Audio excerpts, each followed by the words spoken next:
2020.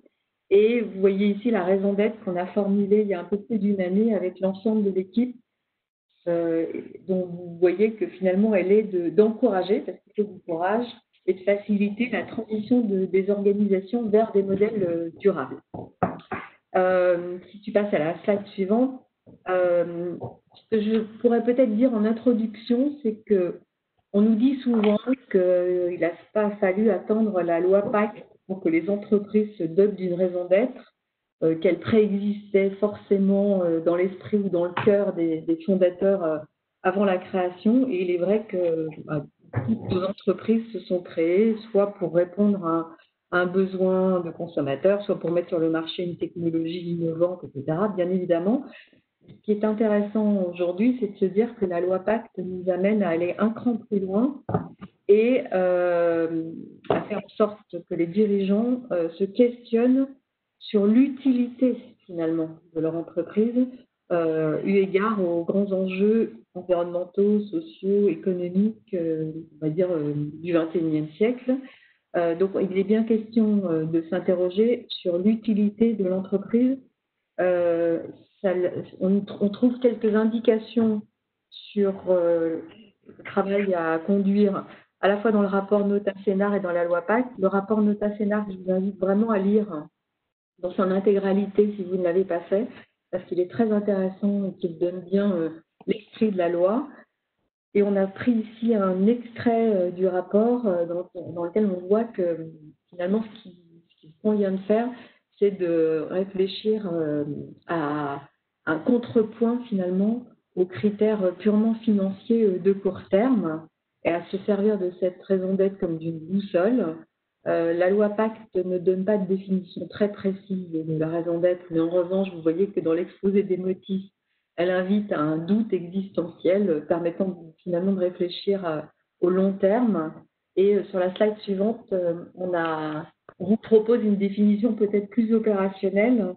On a élaboré avec un partenaire qui s'appelle Martin Richer, avec lequel je travaille beaucoup sur ces projets depuis 2 ans, donc, qui est fondateur du cabinet Management et RSE. Nous, on a tendance à dire que la raison d'être, c'est vraiment la contribution que l'entreprise souhaite avoir aujourd'hui et demain, on vient de parler de long terme, aux principaux enjeux de son domaine d'activité, que ces enjeux soient économiques, sociaux, sociétaux, environnementaux. Et on a rajouté également la notion de partie prenante, parce que dès lors qu'il s'agit de s'interroger sur sa contribution, on voit bien qu'on ne va pas le faire en système fermé, mais qu'on va en revanche le co-construire avec son écosystème. Alors, pour donner un peu plus de précision sur la loi PAC, sur la slide suivante, on présente souvent avec Martin aussi comme un continuum, trois marches à gravir. Vous avez vu que la loi qui donc, a été promulguée mi-2019 invite toutes les sociétés à se préoccuper des enjeux, à prendre en considération les enjeux sociaux, environnementaux de leur activité et à le faire figurer dans l'objet social. Invite les entreprises qui le souhaitent, qui sont volontaires, à se doter d'une raison d'être et si elles le veulent, à l'inscrire dans les statuts, ce qui ne va pas être le cas de toutes les structures.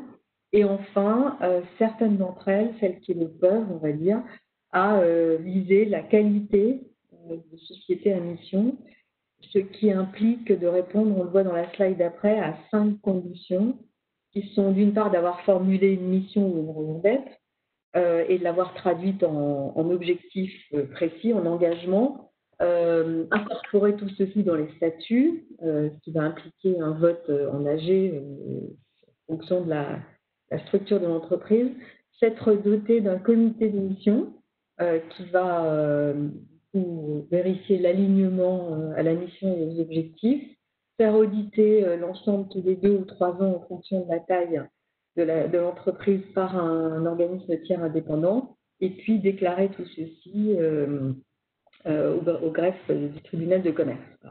Je ne vais pas trop parler de la société à mission aujourd'hui, puisque le thème du webinaire, c'est plutôt la raison d'être.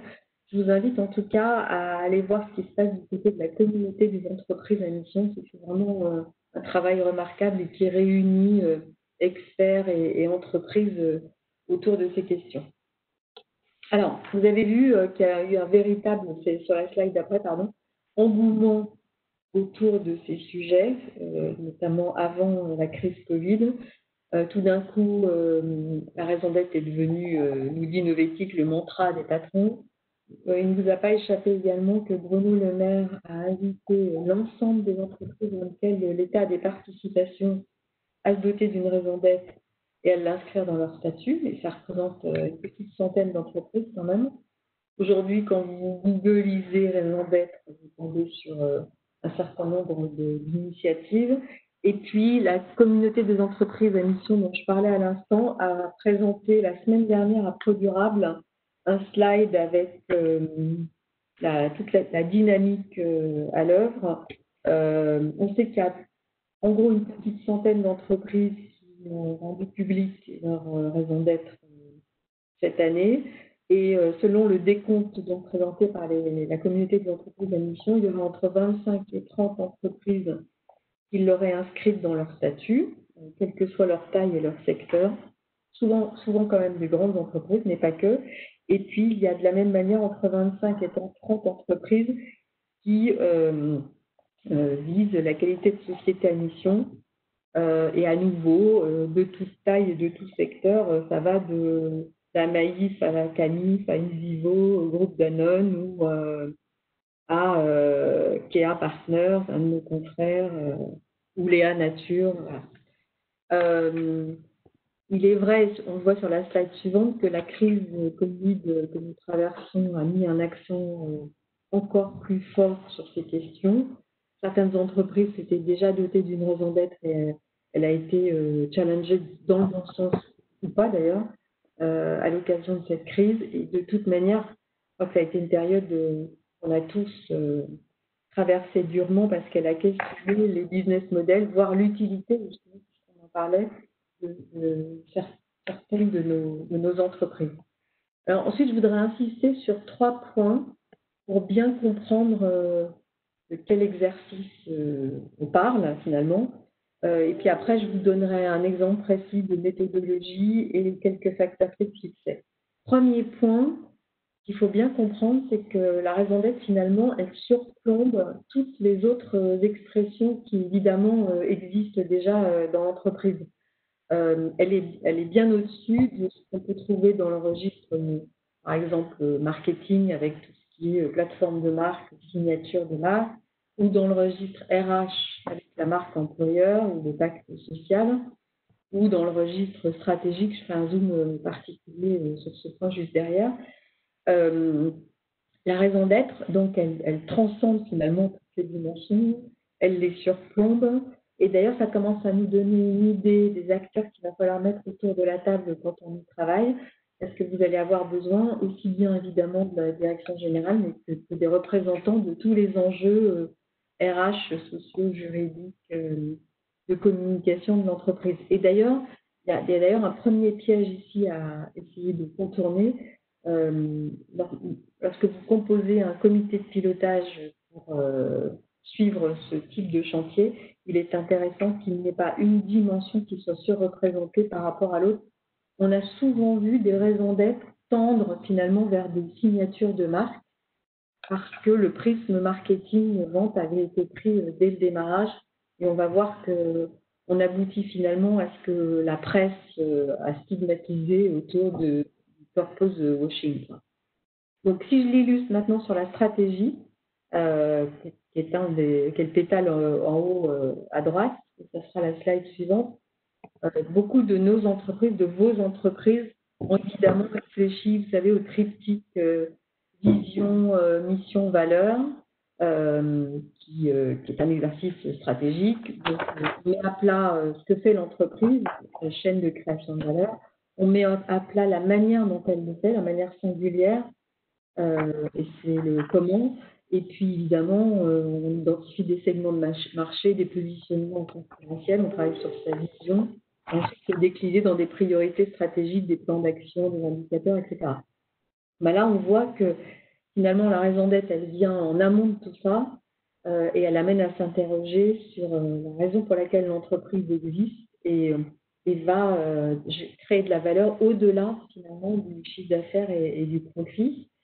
Et d'ailleurs, c'est peut-être un autre conseil, on dit qu'il est souvent intéressant de travailler sur sa raison d'être en amont d'un plan stratégique, d'une refonte d'un plan stratégique. C'est un peu le moment idéal. Deuxième notion que je voulais partager avec vous sur la slide d'après, c'est la question des renoncements, entre guillemets. Dès lors qu'on dit que la raison d'être est une boussole, on se rend bien compte qu'elle va pouvoir conduire à des choix drastiques, et potentiellement à des rapprochements, à des investissements.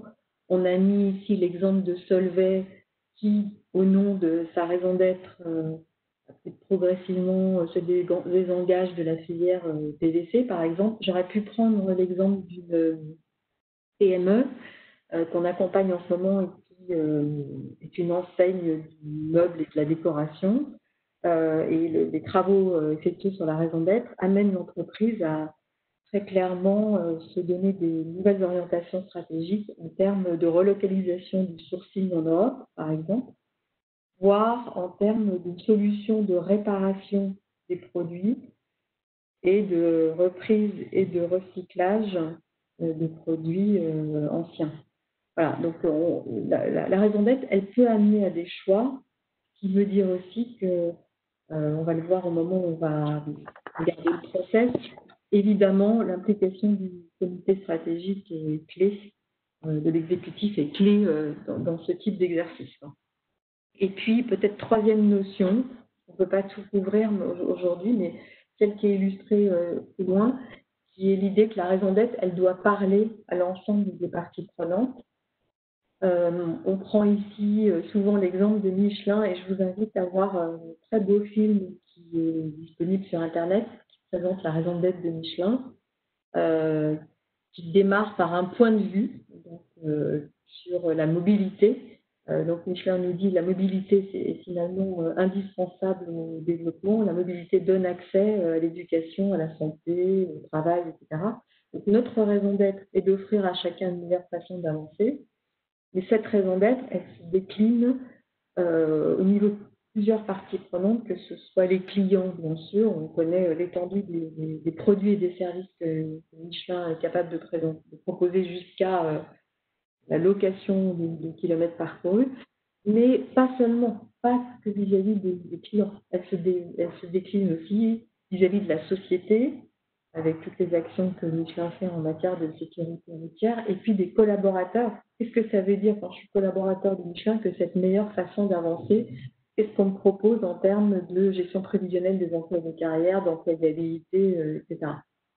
Donc voilà, c'était la troisième notion que je voulais partager avec vous, sachant que, faute de réfléchir à toutes ces notions, on peut être pris à défaut et la presse s'est largement fait l'écho de raisons d'être qui n'en étaient pas ou qui pouvaient être taxées de purpose washing. Je suis désolée parce que je m'aperçois qu'il y a des choses bizarroïdes sur les slides mais qui doivent venir finalement du transfert de nos fichiers sur ceux du MEDEF. Je ne sais pas pourquoi les S sont en majuscule. Enfin, en tout état, état de cause, en tout cas, attention au risque de mission washing, de raison d'être washing. Je lisais la semaine dernière une étude qui a été faite par un groupe anglais qui s'appelle le Responsible Business Tracker en juillet et qui, sur un panel d'entreprises interrogées, qui pour 86% d'entre elles se disaient être dotées d'une raison d'être, seulement 17% avaient réellement mis en place un plan d'action pour la mettre en œuvre. Et ça va me permettre de faire la transition avec la slide d'après. Une raison d'être, finalement, si on doit se demander à quoi ça ressemble cet objet un peu nouveau, par quoi ça se matérialise, eh bien, ça va bien au-delà d'une phrase. Les phrases sont souvent ce qu'on a vu publié dans la presse, hein, mais c'est plutôt le haut de l'iceberg, on va dire. Une raison d'être, ça se matérialise aussi en général par un manifeste qui explique les déclinaisons de cette raison d'être auprès des différentes parties prenantes dont je viens de parler. C'est étayé, soutenu par des éléments de preuve. C'est assorti d'engagement, je vais l'illustrer avec la roue que vous voyez à droite, et d'indicateurs. et puis aussi d'une gouvernance qui est mise en place pour piloter l'ensemble. Et tout ceci, en général, est résumé dans un cahier de raison d'être. Nous, on aime beaucoup l'exemple de Veolia avec Martin Richer de Management et RSE. Et vous voyez que la raison d'être de Veolia, on n'a même pas à représenter la phrase ici d'ailleurs, mais en tout cas, elle s'exprime par 5 catégories d'engagement auprès de 5 catégories de parties prenantes, donc la planète, les clients, les actionnaires, les salariés et la société. Elle est connectée aux grands enjeux, aux ODD, aux objectifs de développement durable des Nations Unies, et elle se traduit, c'est ce que vous voyez au centre, par 17 engagements précis, et l'ensemble contribuant à ce que Veolia considère être la performance plurielle, qui est vraiment une notion qui est au cœur du plan stratégique 2023. Et si on regarde la slide d'après plus précisément, alors c'est en tout petit, mais on vous l'enverra avec Lucie, avec les slides. On vous enverra le cahier de raison d'être de Veolia avec les slides que je présente aujourd'hui. Vous voyez à gauche l'édito d'Antoine Frérot qui exprime vraiment la vision d'une entreprise en société, hein, une entreprise qui répond à des enjeux sociétaux. En bleu, le manifeste de Veolia avec la phrase, vous voyez, exprimée par un paragraphe en gras, et puis l'expression d'engagement vis-à-vis des différentes catégories de parties prenantes. Et puis vous voyez que cette roue que je viens de vous présenter, qui comporte donc 17 engagements, est détaillée à travers des objectifs précis à l'horizon 2023. Et enfin, sur la partie en haut à droite, c'est la présentation de la gouvernance dont Veolia va se doter. Veolia qui a déjà un comité partie prenante Critical Funds, mais qui a créé une instance spécifique pour vérifier l'alignement à sa raison d'être. Voilà. Donc c'est un exemple très complet. J'en ai pris 3 ou 4 autres derrière, à la fois grandes entreprises et PME. Danone, vous l'avez peut-être vu, est devenue entreprise à mission. Ça a été voté par l'AG de fin juin. Et j'ai repris ici, plutôt pour illustrer la notion d'engagement, les 4 objectifs de création de valeur que Danone affiche. Donc vous voyez qu'il y en a un qui porte sur le portefeuille de produits. La raison d'être de Danone, j'ai oublié de la remettre ici, mais c'est apporter la santé par l'alimentation au plus grand nombre. Vous voyez comment ça va se traduire, d'ailleurs peut-être en termes de désengagement ou de renoncement, comme on disait tout à l'heure, comment ça va se traduire au niveau du portefeuille de produits, au niveau du soutien à l'amont agricole, au niveau de la politique RH de l'entreprise, et puis sur un volet plus sociétal au niveau de l'engagement de l'entreprise sur l'inclusion. Ça c'est pour l'exemple de Danone. Si on prend un autre exemple juste derrière, celui du groupe Rocher, qui est devenu une société à mission, qui s'est donné cette qualité très tôt, hein, fin 2019, et dont la raison d'être est de reconnecter l'homme à l'humain, à la nature, l'homme à la nature. Et donc on voit ici les 5 types d'engagement que le groupe Rocher se donne, avec la conviction que le fait de se rapprocher de la nature a un impact positif sur le bien-être de chacun. Je lisais aussi là, dans la presse, pour nourrir cette raison d'être, le groupe Rocher vient de lancer un baromètre dans 19 pays pour mesurer la perception que les individus ont dans relation à la nature. Et puis, autre exemple plutôt connu, celui de la Camis, dont la raison d'être est reproduite ici. Emery Jacquia dit d'ailleurs qu'il a fallu près de 2 ans à l'entreprise pour y travailler, en collaboration avec son écosystème d'ailleurs. Et sur la slide d'après, je le joindrai aussi à l'envoi qu'on peut faire avec Lucie. Vous avez le manifeste de la CANIF avec l'édito d'Emery Jacquia, la mission, les engagements que l'entreprise prend et également les renoncements. Vous n'êtes pas sans ignorer la façon dont la CANIF a décidé de boycotter, on va dire, le Black Friday. De ne pas participer à cet événement suite à pour la surconsommation. Voilà.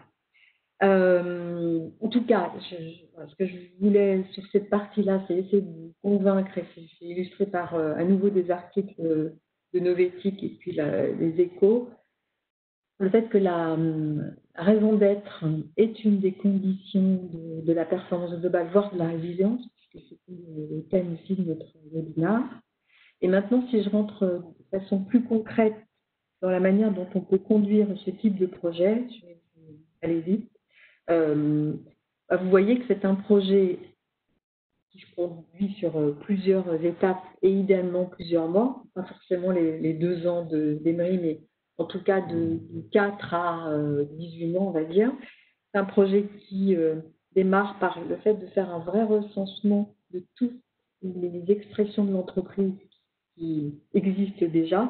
Et je pense en particulier, je regarde l'heure, mais à ce qu'on disait tout à l'heure sur la plateforme de marque, sur la marque employeur, etc.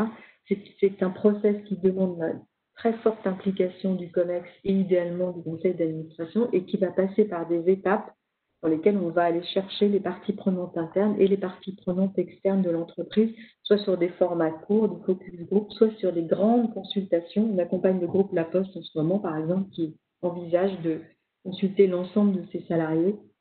On a travaillé avec des PME qui, de la même manière, voulaient consulter en amont ou en cours de route l'intégralité des équipes. Et peut-être pour terminer sur 5 clés de succès, j'ai l'impression que j'ai dépassé un peu mon temps, non? Ça va, Lucie? Parfait. 5 clés de succès, on peut déjà enchaîner sur la suivante. Moi, la première recommandation que je ferais, c'est d'expliquer vraiment de quoi on parle. C'est un peu mon objectif ce matin aussi, mais on démarre beaucoup de missions chez nos clients avec autour de la table, soit au niveau des pilotes, du comité de pilotage ou des dirigeants, des personnes qui n'ont pas forcément compris l'étendue de l'exercice. Et donc, vous voyez, j'ai mis des visuels ici, à la fois de vidéos qui existent en ligne, de MOOC, celui de l'essai qui est remarquable, ou de pré-read, comme le visuel que j'ai indiqué aussi ici, on envoie à nos clients avant le démarrage de la mission. Je pense que si vous êtes en position de conduire un projet de ce type, il faut absolument que vous fassiez de la pédagogie en interne pour que l'ensemble des personnes qui vont être impliquées dans le cursus comprennent bien la nature de l'exercice à conduire et prenez-vous, il faut s'y prendre plutôt à l'avance. Deuxième recommandation, vraiment mouiller le comité de direction, les décideurs, etc. Et à la fois l'exécutif, mais aussi les actionnaires, dans les entreprises familiales, les actionnaires familiaux. Et comment le faire? Moi, je vous conseille de mener des entretiens individuels, d'une part, parce que il n'est pas toujours évident que chacun s'exprime quand on est autour d'une table en COMEX. Il y a des jeux d'acteurs, etc. Je pense qu'il faut vraiment aller chercher chacun sur sa représentation de l'entreprise et de sa contribution aux grands défis du monde, on va dire, avant de les réunir en atelier. Et n'ayons pas peur aussi de faire travailler les COMEX en atelier. Ici, on les a montrés, c'était une période pré-Covid, encore autour d'une table, mais je pense qu'il faut vraiment mettre des paperboards, les faire travailler en sous-groupe. On l'a fait récemment pour ADP, pour un certain nombre de clients. On peut leur proposer aussi de travailler et pas uniquement d'être dans une posture de validation d'hypothèses. S'appuyer évidemment sur le patrimoine RSE de l'entreprise parce que ça va être indispensable à cet exercice. Troisième clé de succès, il faut embarquer les parties prenantes, internes et externes. En amont, si on a déjà une stratégie RSE, un exercice de matérialité, c'est vraiment précieux parce que ça va nous faire gagner beaucoup de temps. Et en cours de processus, je crois que d'ailleurs, il y a des questions sur comment consulter les parties prenantes pour les PME. Ça peut être par interview. Par exemple, dans l'entreprise dont je parlais tout à l'heure, qui est une ETI, on va dire, du domaine du meuble, on a fait 2 focus group, un focus group de clients particuliers qui vont dans les magasins acheter du mobilier et un focus group qui était très intéressant avec des clients B2B parce que cette société fournit aussi du mobilier pour des espaces de coworking et des hôtels. Ça peut être des interviews de grands clients, ça peut être, ça peut être aussi une enquête. Il n'est pas rare de voir, y compris des PME, envoyer une enquête à un large groupe de parties prenantes. Ce qu'il faut comprendre, c'est que les parties prenantes internes sont consultées idéalement au démarrage de processus et que les parties prenantes externes sont souvent un peu plus sèches, entre guillemets, sur la matière et peuvent plus facilement réagir à des hypothèses de raison d'être que vous avez déjà formulées. Quatrième facteur clé de succès, c'est vraiment d'impliquer l'ensemble des directions de l'entreprise dans l'écriture des engagements. J'ai pris en bas à droite l'exemple d'une société qui travaille dans le mobilier et vous voyez qu'il y a eu des focus group qui ont été organisés avec différents services de la maison, supply, immobilier, DSI, la direction de l'offre, la direction de la franchise, etc. Et inscrire ces travaux aussi dans la réécriture du plan stratégique, ce que je vous disais tout à l'heure, et idéalement en amont. Et je passe très vite parce que je voudrais laisser la place à Louis et surtout répondre aux questions en fin de matinale. Et dernière clé de succès, penser le déploiement. Le baromètre national de la perception de la RSE du MEDEF vient de sortir là, en début de semaine. Celui que nous faisons nous aussi des enjeux et des hommes est sorti en début d'année. On mesure à chaque fois la manière dont les salariés de nos entreprises comprennent ce qui se passe en matière de RSE, de raison d'être. On voit qu'il y a quand même un très fort décalage entre ce qui est pensé par les dirigeants et ce qui ensuite est déployé sur le terrain. Donc il faut, quand on formule une raison d'être, ça ne s'arrête pas là, ça ne fait que commencer, j'allais dire. Et donc il faut que la question du déploiement soit traité comme un vrai projet de déploiement, de projet d'entreprise avec des leviers de communication, de la newsletter, de l'affichage, probablement un cascading managérial, et puis aussi de l'animation. Je vous ai mis ici le visuel d'une entreprise, donc on verra le nom, mais qui, au moment de la révélation de sa raison d'être, a proposé à ses salariés un concours photo en leur demandant de se prendre en scène pour illustrer la raison d'être dans des situations quotidiennes. Et donc, il y a tout un plan d'accompagnement du changement à prévoir autour de la raison d'être. Voilà. Je m'arrête là pour laisser plutôt la parole à Louise et je reviens ensuite pour répondre aux nombreuses questions que je vois. Merci beaucoup Agnès pour cette présentation. Je donne tout de suite la parole à Louis Médé, le CEO de Nutrition et Santé. Bonjour, est-ce que vous m'entendez? Bonjour Louis, oui, très bien. Et tu présentes les slides de Louis? Oui. D'accord. Désolé, je passe par mon téléphone parce que sur l'écran, j'arrive pas à entendre la communication. Donc, écoutez, si je bouge un peu sur la vidéo, c'est effectivement parce que je suis sur le téléphone. Alors, tout d'abord, merci beaucoup. Je suis Lucie Rib, président du groupe Nutrition et Santé. Je vous présenterai rapidement qu'est-ce qu'est Nutrition et Santé juste après. Mais le plus important, c'est tout le travail qu'on a été amené à faire autour de la raison d'être et derrière de la stratégie RSE qu'on a mené en commun avec Agnès de la Société des enjeux et des hommes, mais aussi en mobilisant beaucoup de parties prenantes internes et externes. Cette raison d'être, on l'a inscrite pour la première fois, on va dire, et partagée au sein de l'entreprise. Et on l'a travaillé, je dirais, en amont de notre plan stratégique qu'on a travaillé ensemble entre les pays et les principaux managers de l'entreprise. On a mobilisé 80 personnes pour ce faire, donc c'est quand même assez lourd, tout département et tout pays confondu, mais c'est vraiment essentiel si l'on veut derrière être capable de bien démultiplier. Donc ça, c'était une des clés de succès. Donc cette raison d'être a finalement été notre socle pour redéfinir la stratégie du groupe au niveau des pays et venir asseoir notre politique RSE. Alors le groupe Nutrition et Santé très rapidement, c'est un acteur historique en termes de marques diététiques et bio. Les premières marques ont été créées en 1928, Gerblay par exemple, que vous connaissez certainement. On est sur des produits naturels et sains, axés sur la nutrition et qui s'adaptent aux besoins spécifiques de chacun. On est un acteur international récent. Le groupe Nutrition et Santé, passé marque, est né en 2003, donc c'est assez récent. On est présent physiquement dans 5 pays, France, Benelux, Espagne, Italie et Brésil. Donc c'est pour ça que je vous disais tout à l'heure, retravailler fondamentalement sur la raison d'être pour un groupe qui est relativement récent, c'est quelque chose aussi de très important pour fédérer l'ensemble des équipes. Un peu moins de 2000 collaborateurs, on est un peu au-delà de 2750 maintenant. Notre actionnaire principal et unique, c'est le groupe pharmaceutique Otsuka, un groupe japonais. On est une société qui, en alimentaire, investissant beaucoup en R&D, de l'ordre de 1,5 à 2% du chiffre d'affaires par an. Et on est fabricant avec 11 sites, dont 8 en France. Prochaine charte, please. Merci. Alors, la raison d'être. Effectivement, on a posé ce sujet-là dès le démarrage, d'abord au sein du comité de direction, pour se re-questionner sur la mission profonde du groupe, parce que, comme je vous le disais tout à l'heure, un groupe qui a été finalement fondé en 2003, avec des marques beaucoup plus anciennes, mais le groupe en lui-même fondé en 2003. Donc, on a cherché à savoir quel est le rôle de Nutrition et Santé dans l'alimentation de demain, dans la transition alimentaire, pardon. Quelle est sa vocation et comment on peut fédérer l'ensemble de nos équipes, les différents départements qui travaillent au sein de Nutrition et Santé et l'ensemble des pays autour d'un projet commun. Sur cette base-là, on a assis notre stratégie, notamment.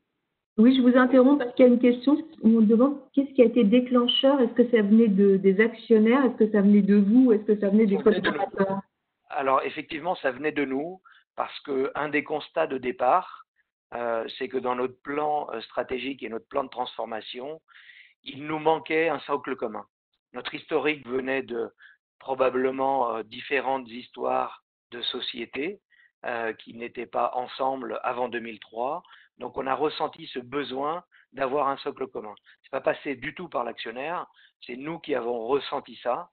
Et immédiatement qu'on a cherché à travailler sur la raison d'être, on a senti qu'on avait des divergences. Donc on a mis du temps à s'aligner ensemble, à poser des définitions sur des mots, pour ensuite être capable d'aller beaucoup plus vite quand on parle de stratégie, quand on parle de décision principale pour l'entreprise.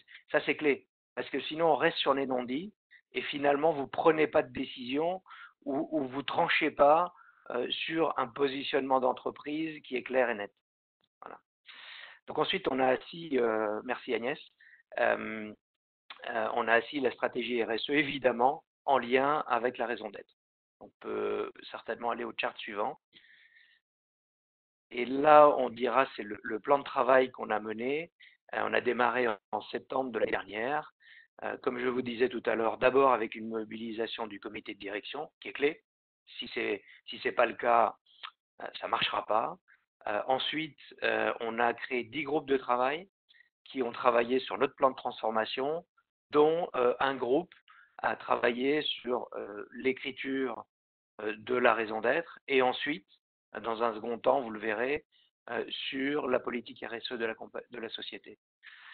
Il y a eu un premier pré-mâchage de ce groupe de travail qu'on a ensuite partagé, comme je vous le disais tout à l'heure, avec 80 managers clés de l'entreprise, tous services confondus, tout pays confondu. Et ça aussi, c'est clé, parce que ça prend plus de temps, mais quand vous êtes dans la phase de déploiement, vous êtes beaucoup, beaucoup plus efficace, parce qu'il y a eu déjà un pré-travail amont clair.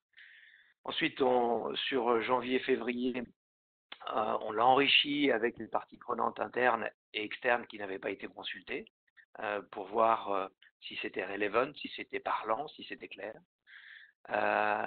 Et enfin, on a formulé cette raison d'être et on l'a démultipliée en interne. Donc aujourd'hui, on est dans cette phase de démultiplication.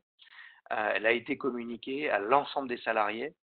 Et quand je dis l'ensemble des salariés, c'est tout pays, tout site confondu, y compris évidemment les sites industriels, avec une capacité de réaction et de questionnement si les choses n'étaient pas claires. Maintenant, on est dans la deuxième phase qu'on est en train de préparer pour le mois de janvier, qui est de appropriation. C'est-à-dire comment moi, où que je sois dans l'entreprise, je peux être acteur à mon niveau de la raison d'être et je peux me l'approprier à travers des actions, petites ou grandes, que je peux mener en équipe ou seul dans ma fonction. Donc ça, c'est un gros travail qu'on est en train de préparer pour le mois de janvier.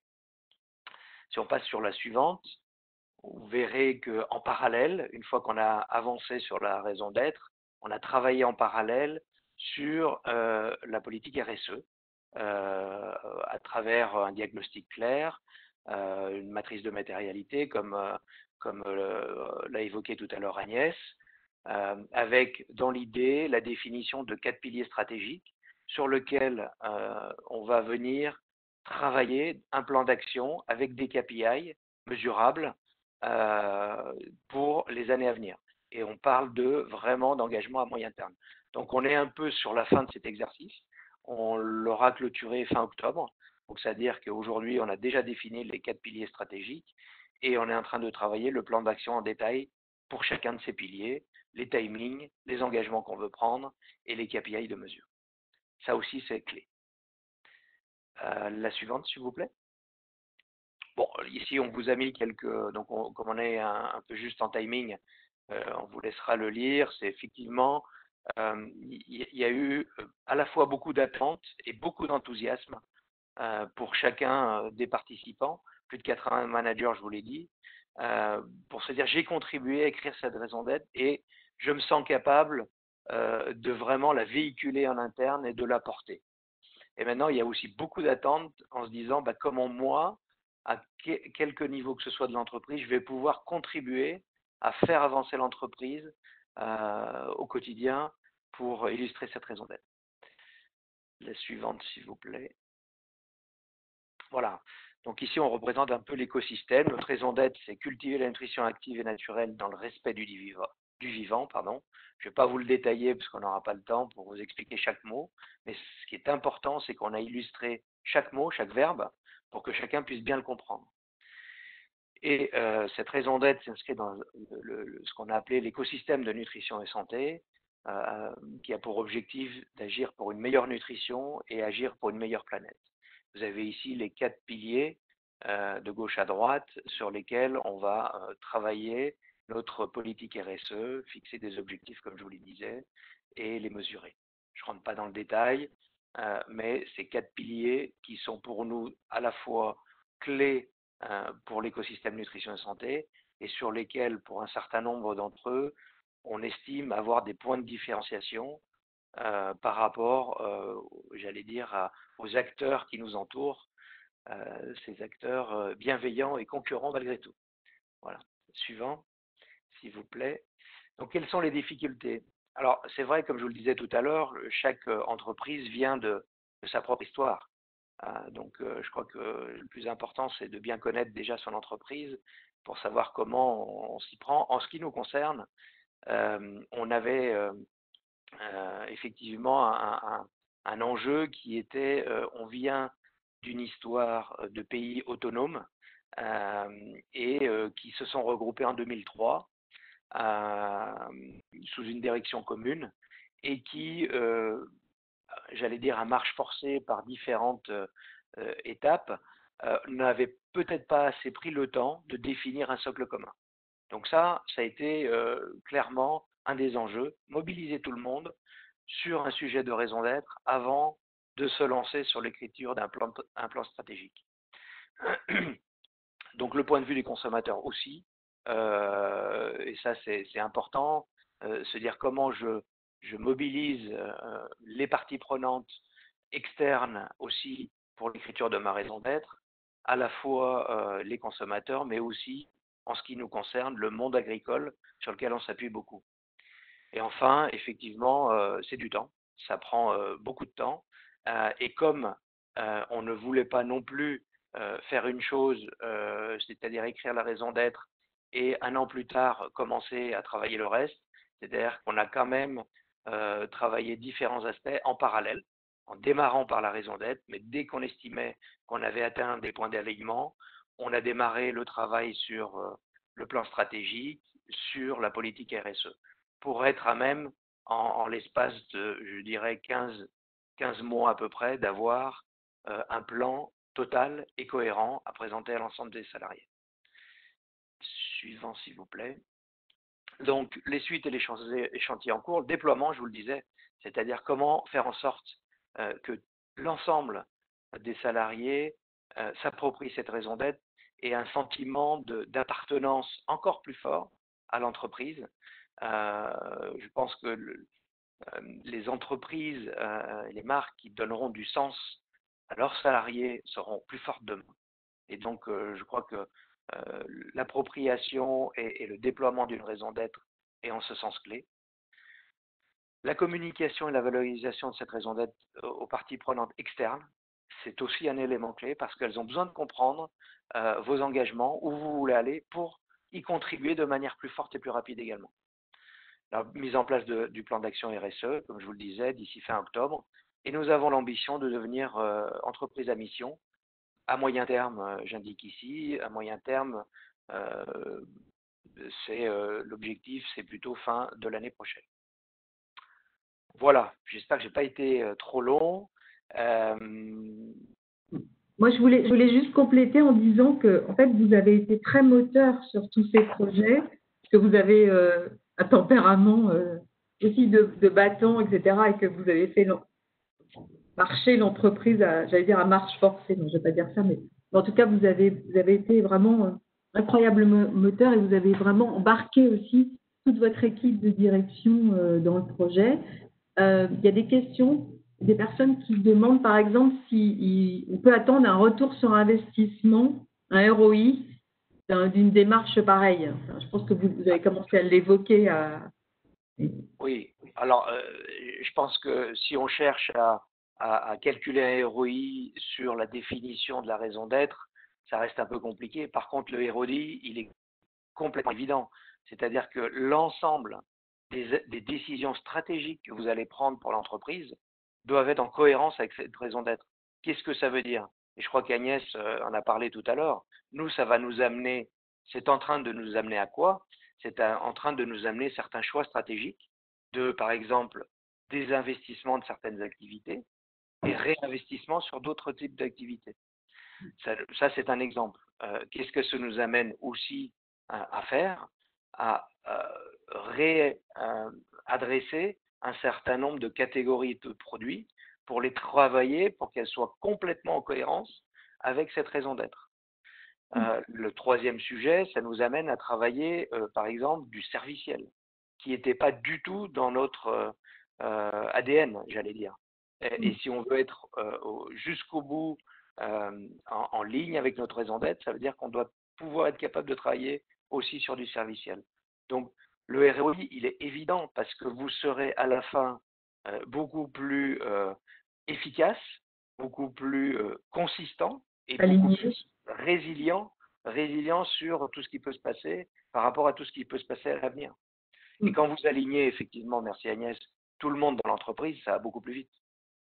Et chacun, excuse-moi Agnès, chacun est beaucoup plus autonome parce qu'il a compris quelle est la direction de l'entreprise et qu'est-ce qu'il peut apporter dans ses propres décisions, ses propres choix.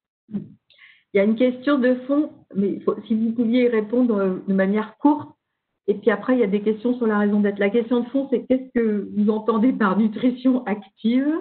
Et alors, c'est drôle parce qu'avant de vous laisser répondre, on a eu plein de débats sur le choix des mots, etc. Et je sais que la nutrition et santé réfléchit aussi avec une agence de communication sur la manière de traduire vraiment tous ces mots pour qu'ils soient bien compris par l'ensemble des publics. En tout cas, un mot peut-être sur nutrition active.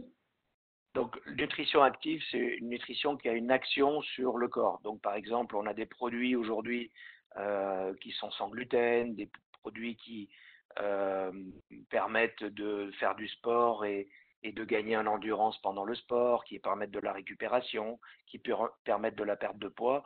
C'est ce qu'on appelle active, qui a une action sur le corps. Voilà. Et naturel, parce que notre ADN est clairement sur un sourcing local de nos ingrédients, un sourcing avec un cahier des charges complètement transparent, qui soit bio ou qui soit durable, avec des relations avec la plupart de nos agriculteurs, de nos parties prenantes, des relations à moyen terme et des relations équitables, je dirais. Voilà.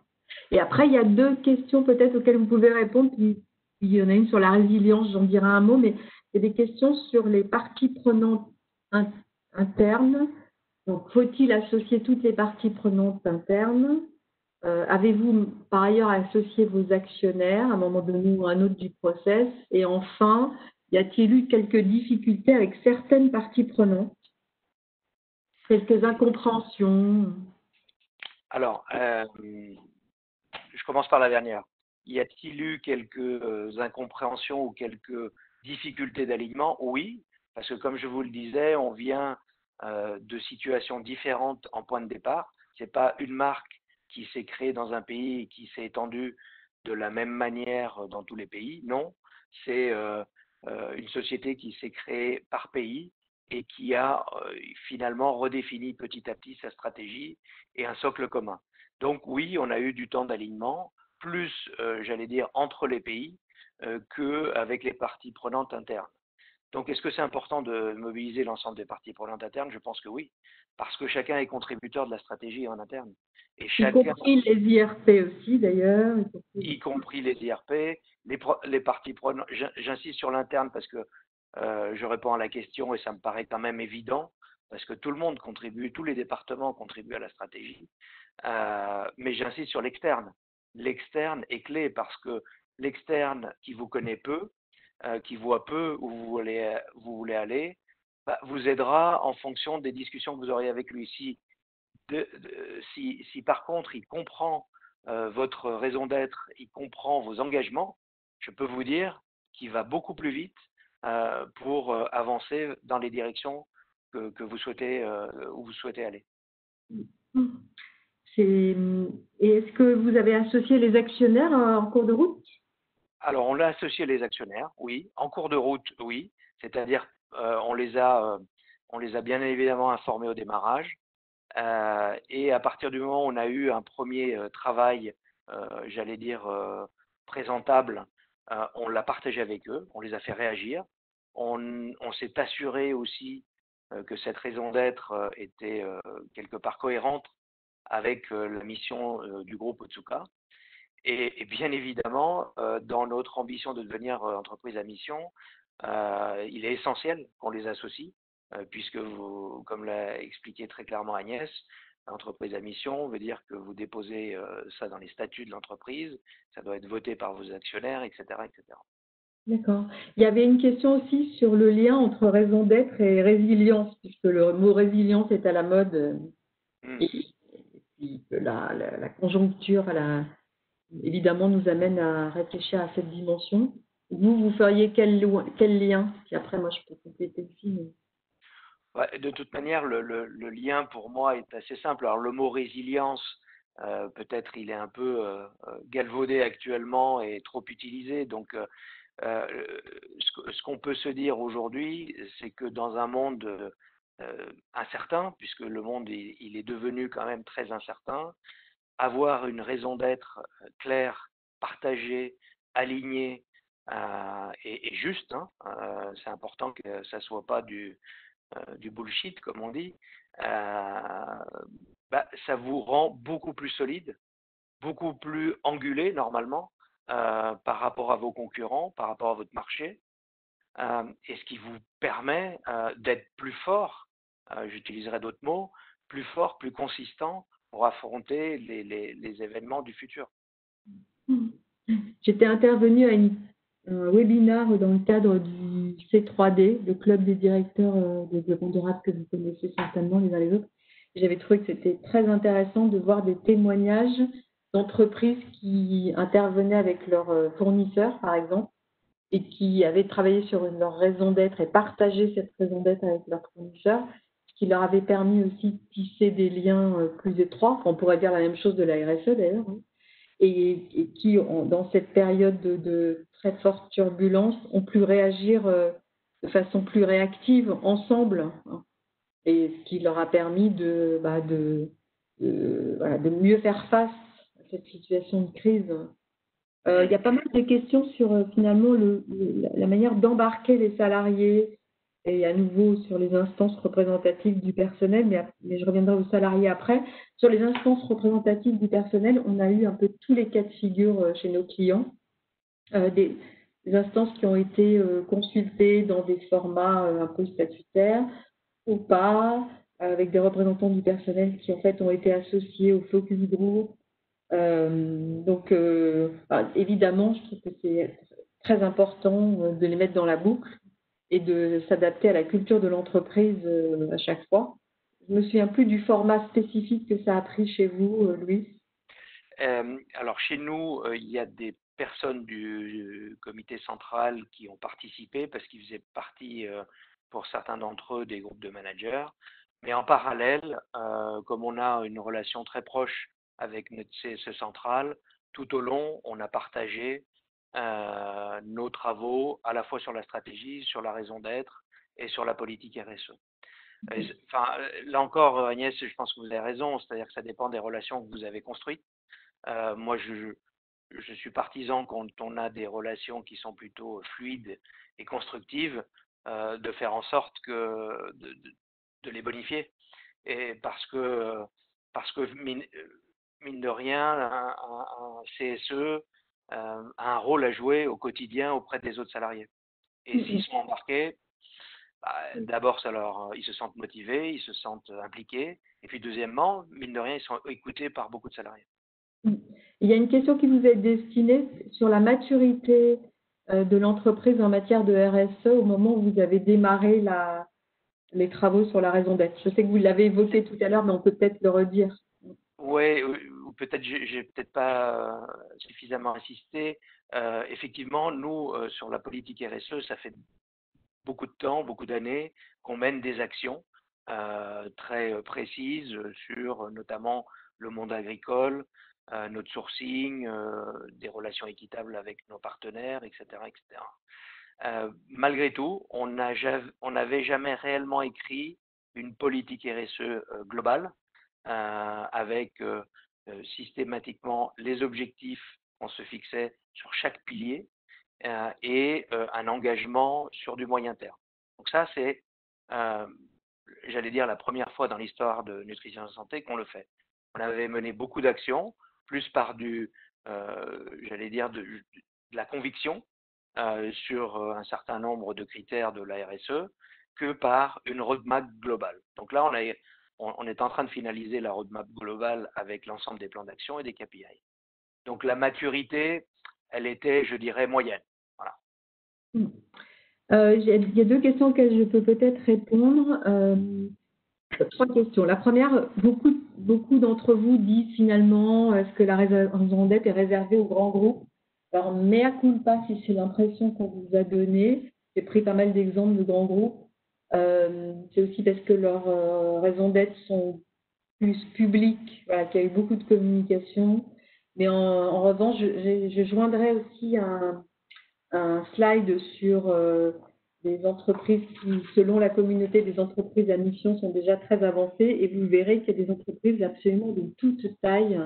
Et donc, si on a un message à vous faire passer avec Louis ce matin aussi, c'est qu'il n'y a pas de secteur d'activité privilégié, il n'y a pas de taille d'entreprise privilégiée.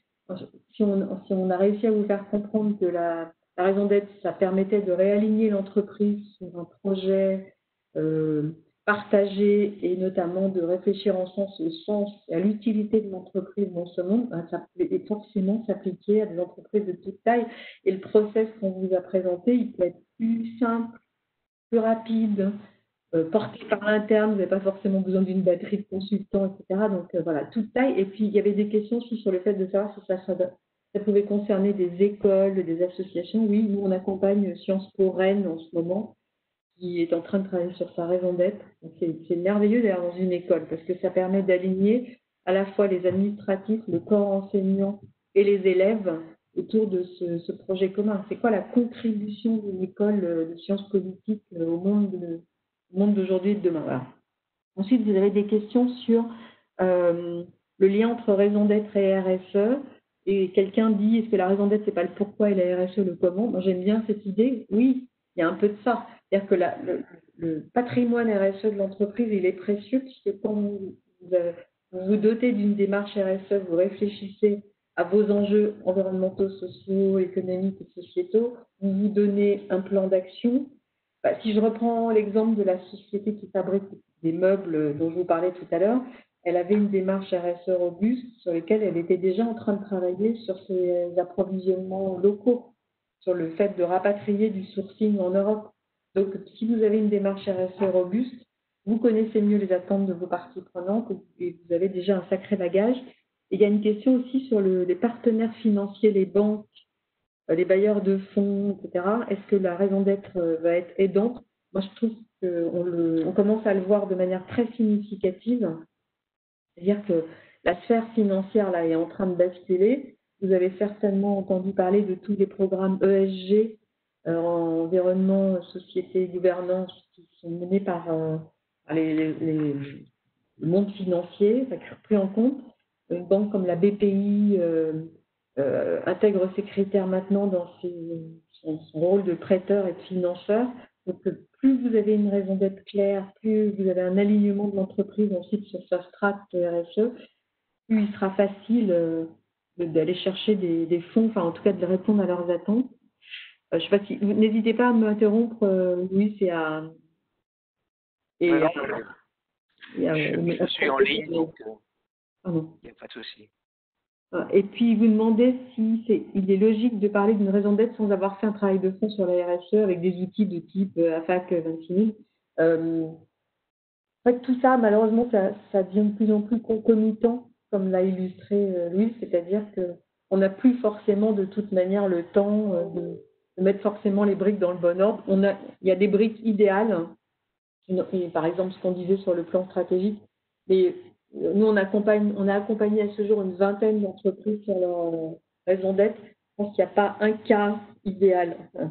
Très souvent, on est amené à formaliser la strate RSE en même temps. On va lancer une analyse de matérialité.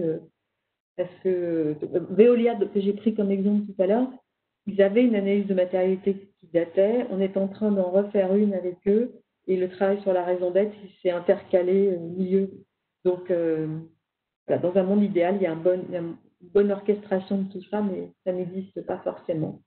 Oui, et je rajouterais, Agnès, c'est que un chantier de ce type qui est quand même long parce que vous axez votre plan stratégique dessus, il a besoin d'un temps relativement raisonnable parce que sinon vous épuisez les équipes et finalement ils ne voient pas qu'est-ce que ça change, quelles sont les grandes directions que cela implique au quotidien pour l'entreprise. Donc il faut quand même prendre le risque d'avoir un peu d'overlap de certains sujets et de les affiner au fur et à mesure. Un point sur lequel on n'a pas insisté, moi je crois beaucoup que la raison d'être, elle est quand même aussi, elle s'affine au fur et à mesure des années. Elle est rarement écrite noir sur blanc durant 10 ans sans bouger. Donc généralement, on la change pas évidemment complètement, mais par contre elle s'affine, on la reprécise au fur et à mesure du temps. Il ne faut pas en avoir peur à mon sens.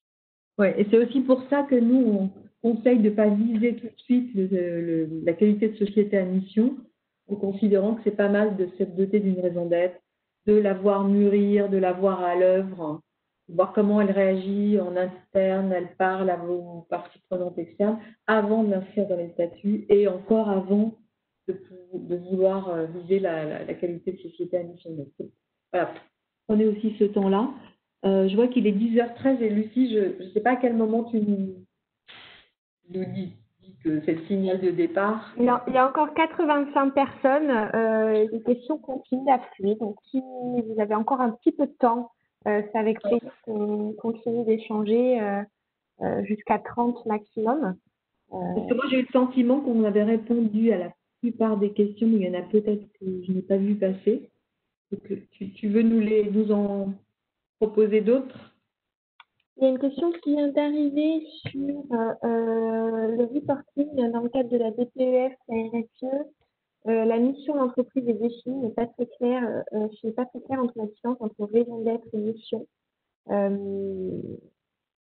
il y a ça. Et puis, comment on peut essayer. Alors, en fait, moi, je trouve qu'on n'a pas été aidé par le choix des vocables, parce que en fait, la société à mission, quand on veut se donner cette qualité, on doit formuler une mission, mais en fait, ce qu'on doit formuler, c'est vraiment une raison d'être. Donc, enfin, je pense qu'au-delà des mots, ce qu'il faut surtout comprendre, c'est en fait le concept qui existe, ce qu'il y a derrière. Et donc, pour moi, en tout cas, la mission qui doit être formulée quand on veut se donner cette qualité, c'est la même chose qu'une raison d'être. La seule chose, c'est qu'elle est assortie vraiment d'engagement précis, d'objectifs et d'engagement. Je ne sais pas si je répondais à la question, vous la reformulez. Et après, il y avait une question sur les 80 managers clés que vous avez associés, Louis. Oui. Oui. Comment ont-ils été identifiés? Pourquoi ceux-là, pas d'autres? Écoutez, en fait, ces 80 managers à la fois qui étaient positionnés sur des postes clés dans tous les départements. On voulait couvrir tous les départements, tous les pays. Et ensuite, on voulait à la fois des managers clés et aussi des managers qui étaient dans un mindset de transformation. Plutôt des personnes, je dirais, reconnues, qui étaient prêtes à s'engager et qui avaient envie d'écrire quelque part une nouvelle étape de nutrition et santé. Et donc ça, c'est clé. Il faut que ce soit des personnes reconnues qui embarquent, qui soient capables d'embarquer. De même que quand on constitue un groupe de contributeurs, puisque Louise vous montrait qu'il y a déjà eu 3 ateliers pour défricher le sujet, souvent on essaie de choisir des personnes qui en fait vont pouvoir pousser un peu les murs, vont être plutôt créatives et qui voilà, qui seront pas trop comment dire réfractaires au changement, etc. Essayons de nous appuyer aussi sur des personnes qui ont aussi cette vision de l'entreprise, de son écosystème. Je pense que c'est essentiel. Enfin, moi, je crois beaucoup aux équilibres. Donc, c'est important d'avoir des personnes qui soient à la fois peut-être récentes dans l'entreprise, qui aient un œil extérieur, d'autres qui sont dans l'entreprise depuis très longtemps, qui la connaissent parfaitement, qui permettent d'avoir une discussion sur les quelques tensions qu'il peut y avoir au moment d'écrire une raison d'être et un plan stratégique.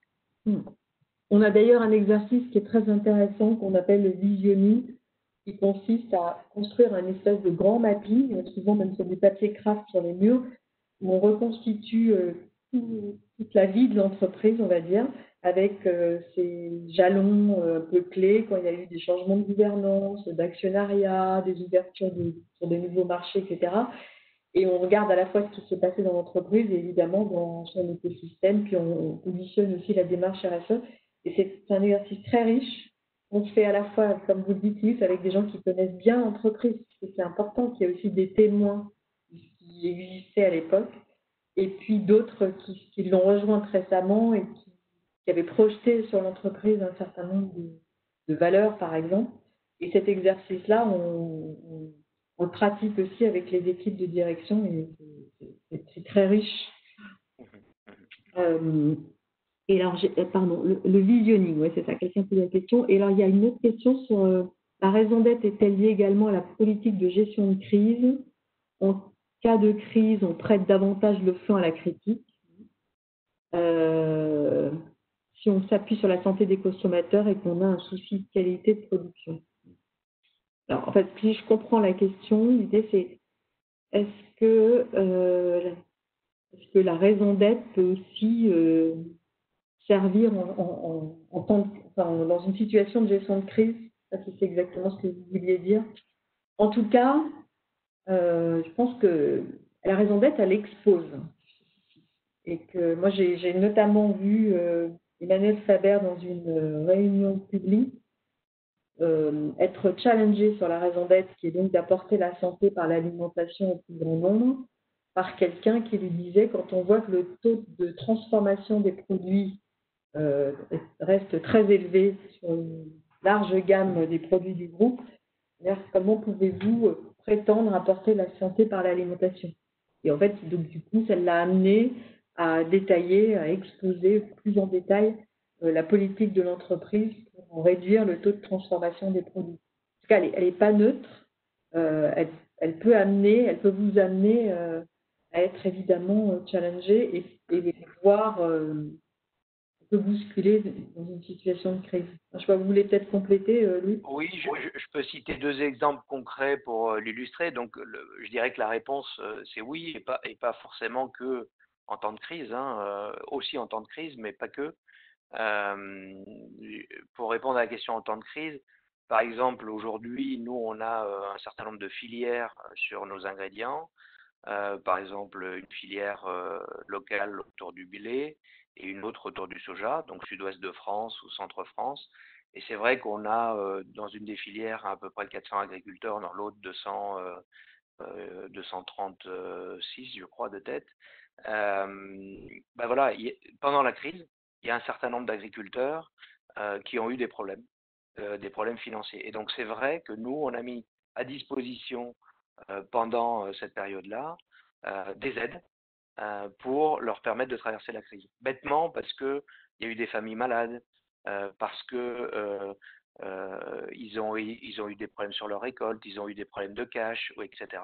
Donc nous, pendant 6 mois, on leur a mis à disposition des aides financières. Voilà. Donc ça nous oblige, ça nous oblige pas, mais en tout cas, au vu de notre raison d'être, au vu de qui on veut être, oui, on s'est senti immédiatement impliqué et devoir aider nos parties prenantes.